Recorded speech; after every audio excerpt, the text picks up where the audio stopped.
দর্শক, দেশে জঙ্গি তৎপরতা বা জঙ্গি নাই বললেন স্বরাষ্ট্রমন্ত্রী বর্তমান সরকারের সালাউদ্দিন আহমেদ। অন্যদিকে দেশের প্রধানমন্ত্রীর তথ্য সম্প্রচার উপদেষ্টা তিনিও বলেছেন দেশে জঙ্গি নাই।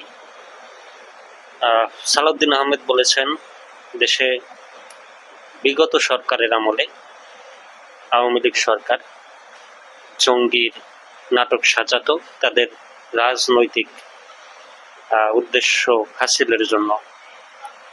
তারা জঙ্গি বিষয়টি সাজিয়ে তারা রাজনীতি করেছে। এখন বর্তমান সরকার কাজ করবে, সেটা একদম 0% নিয়ে আসবে জঙ্গির হার বা জঙ্গি তৎপরতা, এইরকম বিষয়টা বর্তমান সরকার কিন্তু এটা নিয়ে কাজ করবে, সেটাই জানালেন। দর্শক, আপনার কি মনে হয় দেশে কি আসলেও জঙ্গি ছিল? না থেকে থাকলে অবশ্যই কমেন্ট করে জানাবেন।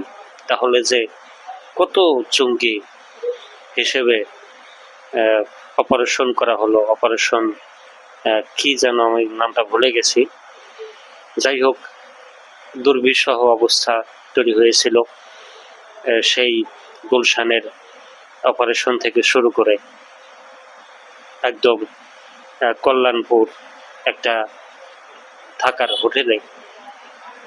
হোস্টেলে সম্ভবত, তারপর ধানমন্ডিতে হোটেল ওলিওতে একজন জঙ্গি হত্যা করা হলো বা অপারেশনে মারা গেল, আরো অনেক কিছু।